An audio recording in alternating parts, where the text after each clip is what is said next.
Shalom, Assalamualaikum, Om Swastiastu. Saya Audrey Indonesia dari kelompok 3. Saya akan melanjutkan pembahasan dengan berjudul menyebutkan ruang lingkup ilmu pengetahuan alam.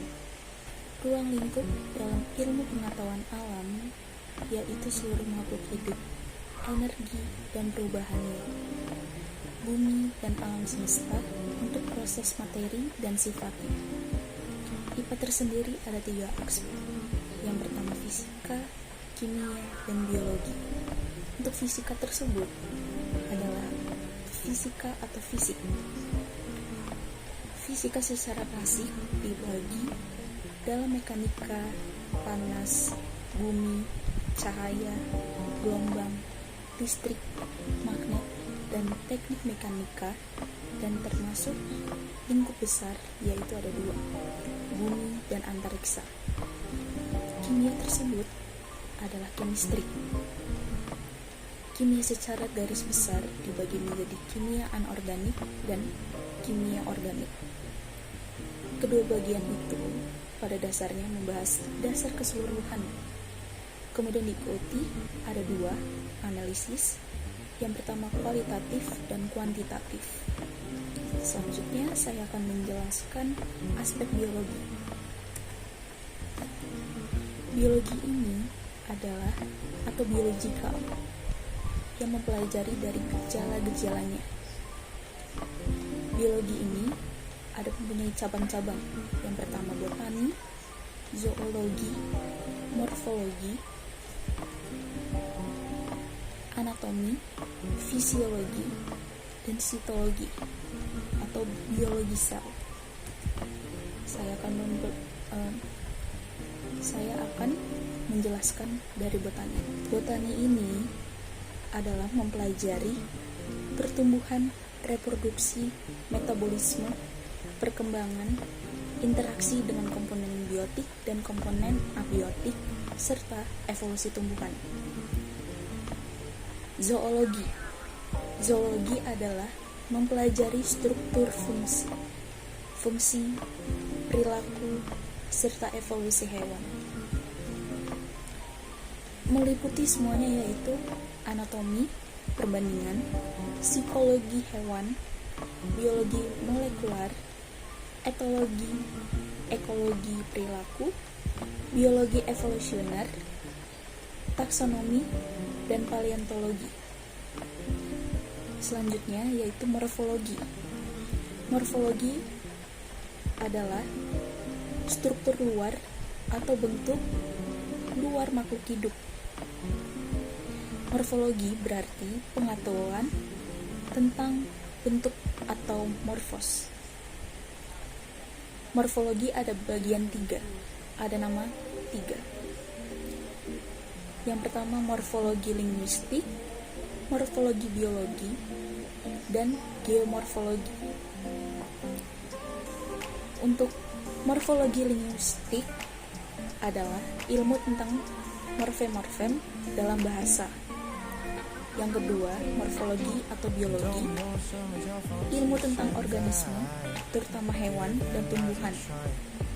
Yang terakhir, geomorfologi, tentang bumi dan bentuk luar bumi.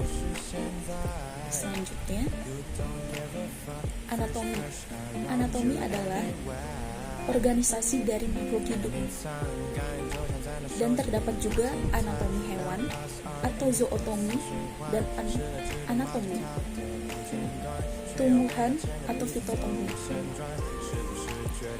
Beberapa cabang ilmu anatomi adalah anatomi perbandingan, histologi, dan anatomi manusia. Selanjutnya, fisiologi. Fisiologi ini mempelajari bagaimana kehidupan berfungsi secara fisik dan kimiawi. Fisiologi ini mempunyai metode ilmiah untuk mempelajari biomolekul, sel, jaringan, organ, sistem organ, dan organisme secara keseluruhan untuk menjalankan fungsi dan kimiawinya untuk mendukung kehidupan. Yang terakhir, sitologi atau biologi sel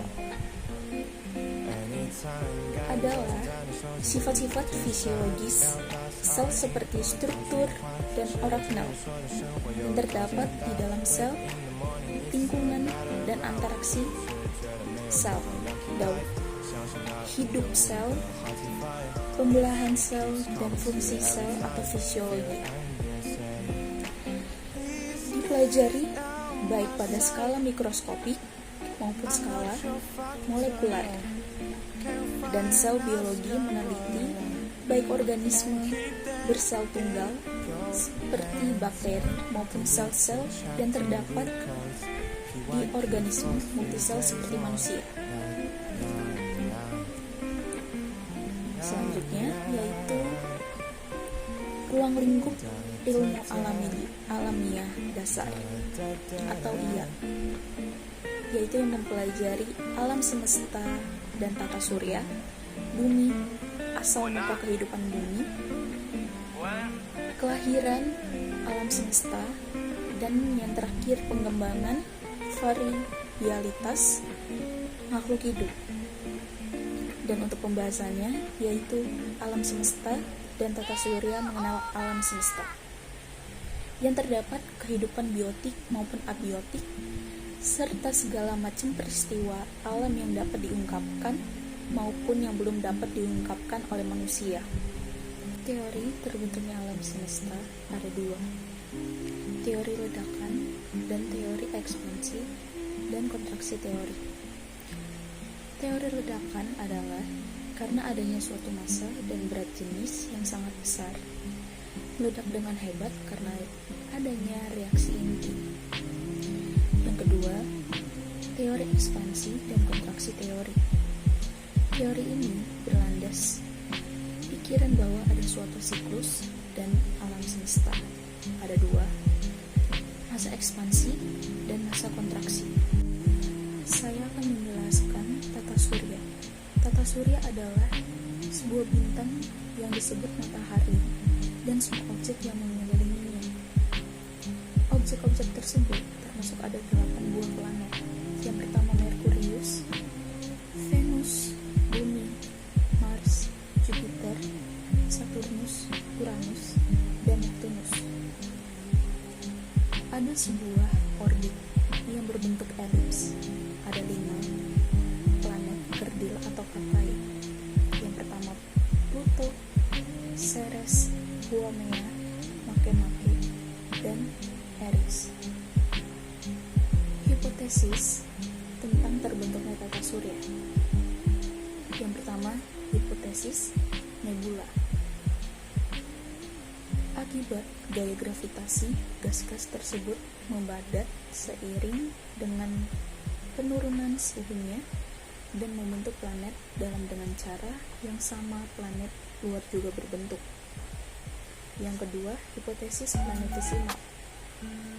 Hipotesis planetesimal ini mengatakan bahwa tata surya terbentuk akibat adanya bintang lain yang hampir menabrak matahari. Yang ketiga, teori tidal. Ada 2 buah matahari yang bergerak mendekat. Peristiwa tarik-menarik yang menyebabkan percikan-percikan dari matahari tersebut.